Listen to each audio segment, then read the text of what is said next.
prouvé, on goûte Beau Séjour Dufaux 2019 en primeur. Premier grand cru classé de Saint-Émilion. Voilà, c'est reparti sur la rive droite. Et alors, ce cru, c'est pas forcément le plus connu, mais il faut vraiment prendre des notes là et le mettre dans vos tablettes parce que ça démarre assez fort sur 2019. Il y a vraiment un charme et l'élégance qu'on attend de ces vins de Saint-Émilion, ce terroir comme ça qui donne toujours ce grain de tanin assez élégant dans les plus beaux crus. Et on a un côté soyeux, un côté étoffe noble, beaucoup de fraîcheur. En fait, c'est un vin qui, sans jouer des coudes, sans passer par-dessus les autres finalement. Au départ, on ne le sent pas trop arriver et puis bam, quoi, il double sur les derniers mètres et puis on reste un peu pantois parce que c'est vraiment super bon, c'est très élégant. C'est dans le raffinement. Je pense qu'Olivier, ça devrait te plaire, non? Je me trompe? Ah, tu me fais plaisir. Évidemment, hein, moi j'adore ce genre de vin.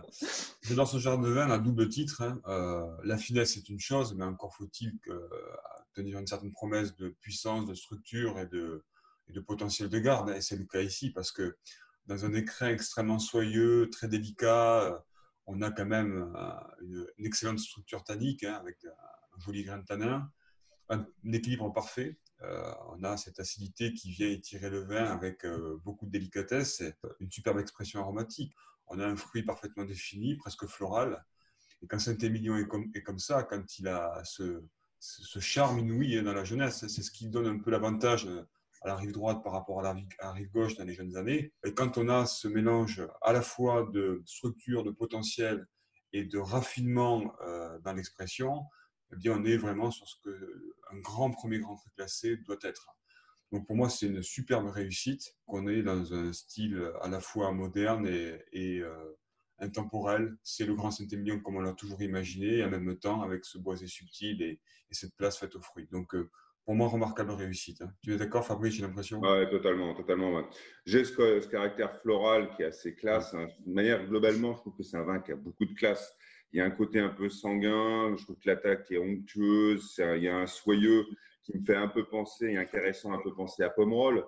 Le vin occupe bien la bouche, une très belle longueur. Pour moi, c'est la grande classe et c'est un vrai premier cru classé de Saint-Émilion, un grand terroir. C'est un terroir qui a un don et qui nous le traduit dans la bouteille. Ça me ferait un peu penser à une très belle voiture anglaise avec l'intérieur cuir et la ronce de noyer. C'est classe, ça pose. Ouais. Il y a un côté langoureux. Le vin met un certain temps avant de s'imposer. Il n'y a pas de maquillage.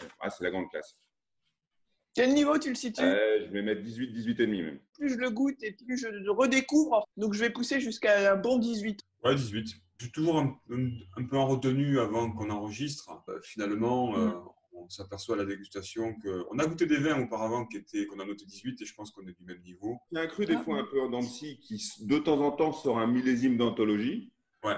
Là, on n'en est pas très loin. Là, il a surperformé par rapport à notre moyenne sur 10 ans peut-être. Voilà, c'est l'année de Beau Séjour Dufaux. Ouais, il y a des comme ça, des fulgurances. Ouais, tu as complètement raison. Ouais. Je n'achèterai pas chaque année, mais là, allez, on va prouver.